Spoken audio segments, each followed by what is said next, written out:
Morning, BookTube.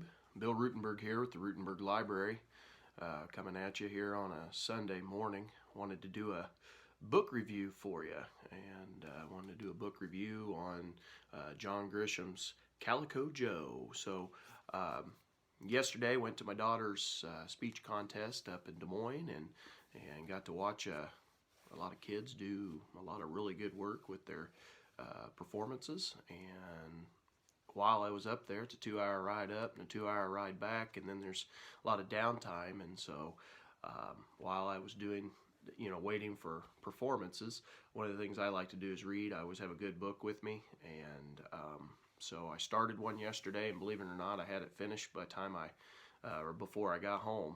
And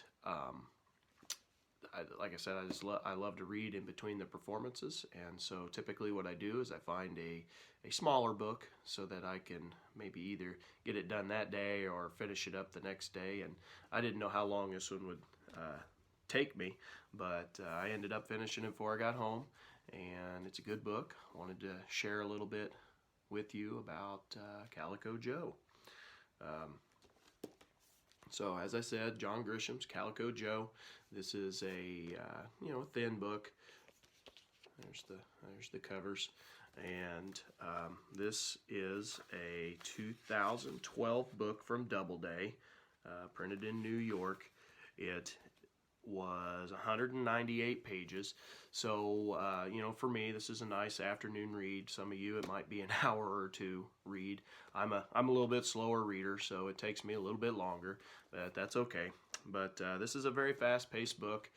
It's a easy read, and it's a baseball book about America's favorite pastime. And for me, that's my favorite sport. I think it's the best of all of the sports. Yes, I know we can argue that, but I know I'm right. So anyway, John Grisham puts together, like I said, a nice story, very fast-paced.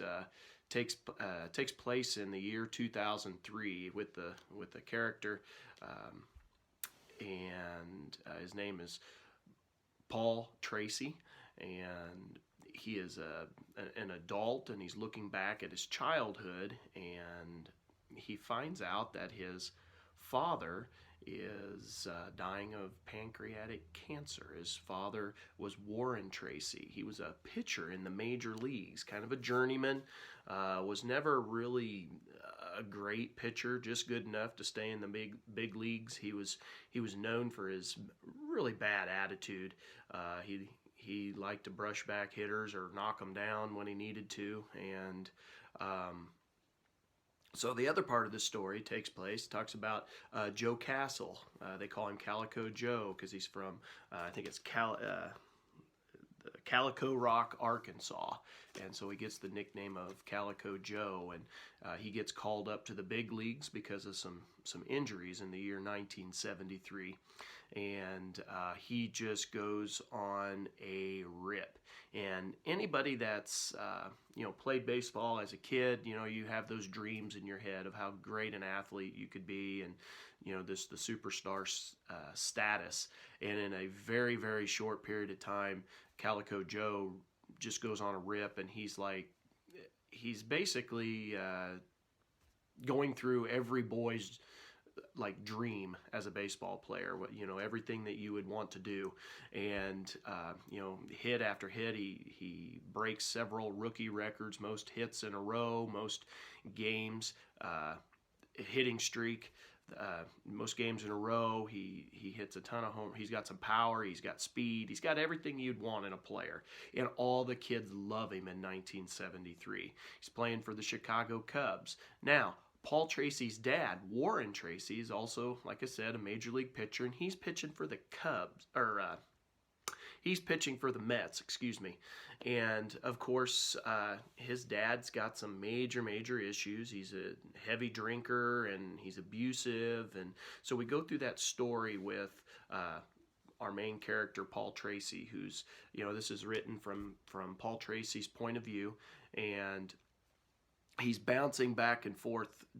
Grisham bounces the story back and forth between 2003 and 1973.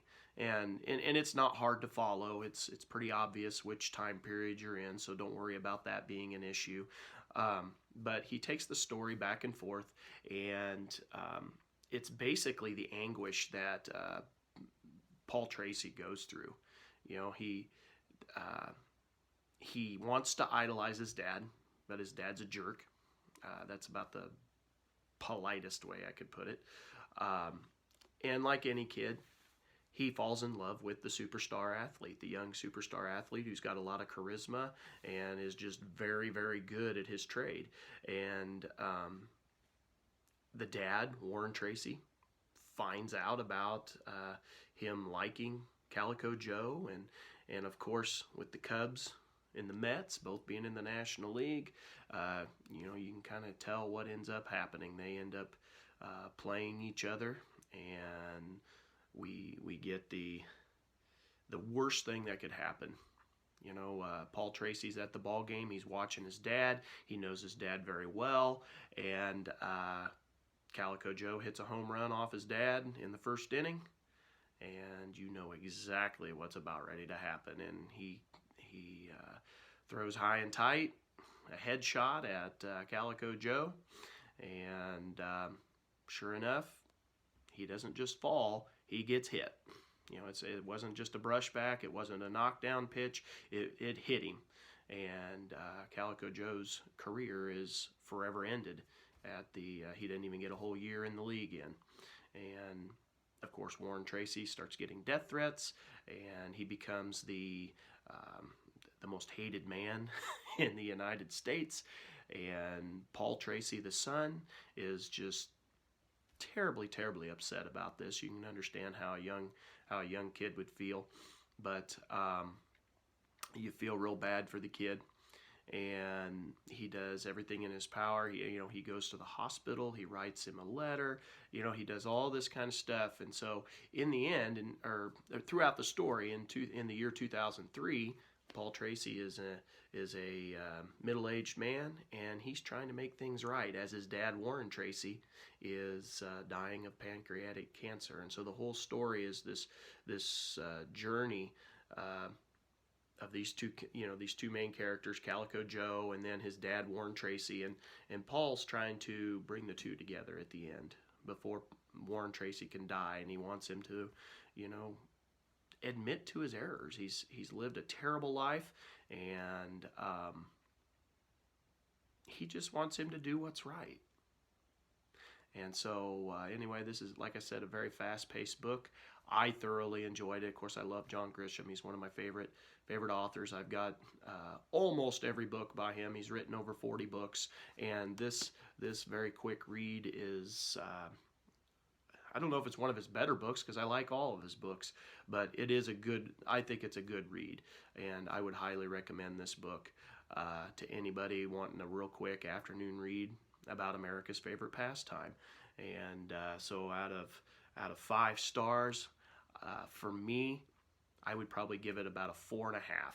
And the only reason it doesn't reach the 5 is I think maybe he could have developed the dad's character a little bit more. Maybe brought us more into the mindset of the dad.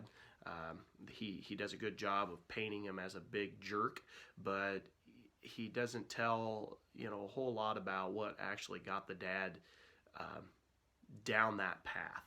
And I would kind of like to hear that side, and really I wouldn't even mind hearing a little bit more of Calico Joe as an older man.